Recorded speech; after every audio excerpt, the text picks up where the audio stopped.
if you lost years of your life to something that you didn't choose, don't hate yourself and do whatever you have to do to heal, even if it means telling everyone you meet or if it means screaming and crying. Like, just do not turn it inward because there's it's not your fault. I am 34 and I was 30 when I recovered my memories. And tell me, how did it happen that you recovered memories? Well, I actually used drugs for a long time.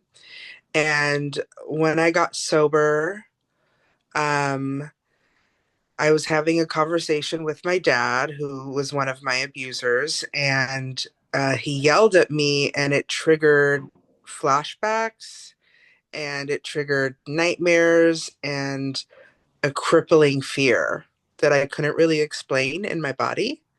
And I thought that I was crazy. I thought that surely this can't be, there must be something wrong with me. I'm sick. He molested me for years, raped me for years. Um, it was, it took a long time to believe myself because it just felt like I had this amazing dad. He wouldn't do these things. And then, like, getting some distance from him because I had to create distance between him and I once this came to light.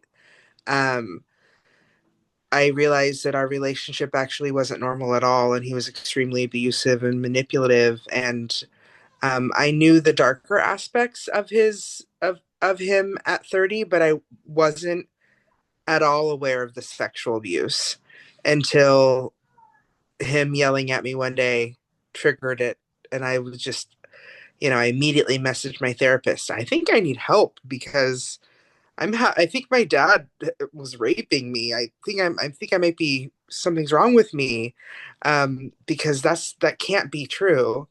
And I just remember along this journey with my therapist, I called him one night when I was having an extreme panic attack because once you bring it forward, it's like very forward. You suddenly have to deal with it. And I remember screaming and crying and walking on the phone with my therapist on an emergency call, like, am I lying? Is this real? Am I just a liar?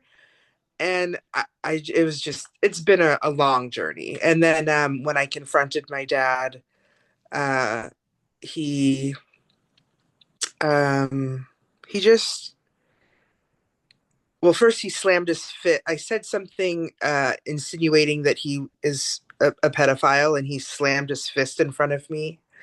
And then at the time I was working for him, and he saw that I was starting to pull away from him, and he tried to encourage me to stop going to therapy. And he's like, that therapist is no good, not all of it. And then one day, the manipulation and the lies were no longer working. And he looked at me very calmly and he goes, everything done in the dark eventually comes to the light. And I looked him, this was the last time I ever saw him. I looked right back at him and I said, yeah, you're right, Dad. Everything done in the dark eventually comes to the light, because he would rape me mostly at night. Um, so it was kind of just, it was a pretty badass moment for me to just be like, yeah. And it was a moment where he knew that I woke up to it and that I was fully aware of it. And that was the last time I saw him. And you had worked for him before, but at the time of that, you weren't working for him, I guess. No, that so when I first got sober, I took a break from work because the I was working for him, yes. When the withdrawals and I was were over and I was feeling better, I was still in therapy at this time, and I had already started addressing my flashbacks and my memories, and I tried to make it work, meaning being in close proximity and continuing to work for him. But I guess I just couldn't. I couldn't stomach it anymore. I thought it was disgusting. And furthermore, he owns a gym. So I was working for him, and it just felt wrong knowing that he is a pedophile and then he has children at his gym all the time. I just couldn't do it anymore. It was very distressing. Have you tried to go to the law enforcement about it? Oh, I did. They didn't. I guess there wasn't enough evidence. I'm guessing. I'm not really sure. It's very multi-layered. My family is also LDS, so it's just complicated, and there's just a lot of dysfunction in the family. I mean, dysfunction is like a really nice word to use, actually. Yeah, Right. yeah. So what did the police do? Did you go and make a report and then they said there's not enough evidence? I made a report, and I guess the last thing I heard was the detective I called because I can remember at all the places we were. So in addition to him molesting me, he also gave me away to friends and people in Mexico because when my parents divorced, he moved to Mexico and he would come pick me up every weekend and take me to where he lived in Mexico.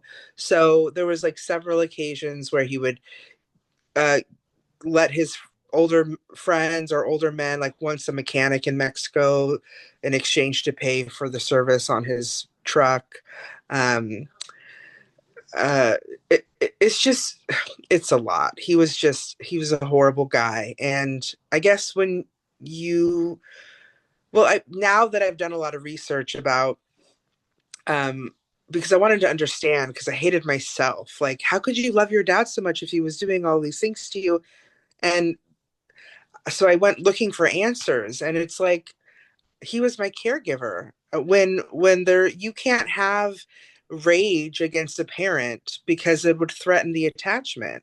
And I was just I needed those answers because I was so disgusted with myself. And what does that say about me if my dad was my favorite person? And it turns out like it's very manipulative and disgusting to molest any children, let alone your own daughter.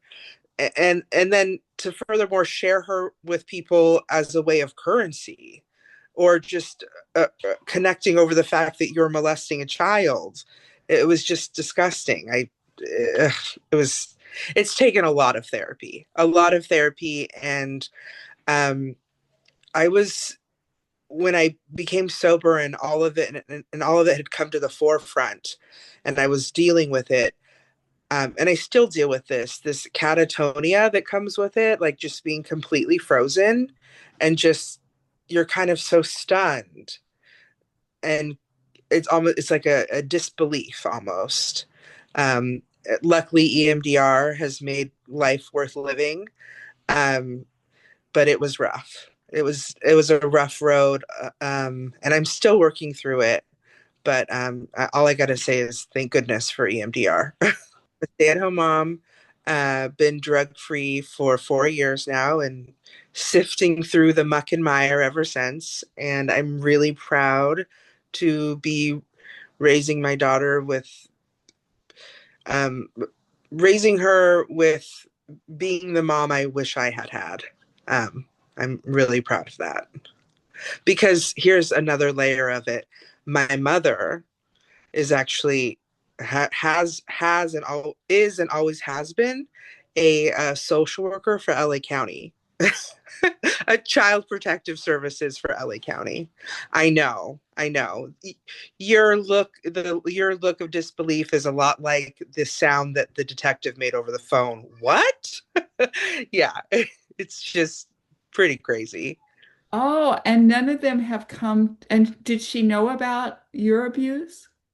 Well, so when I was in therapy and just really struggling, I was actually during that time I was like very suicidal because none of my family could talk about it.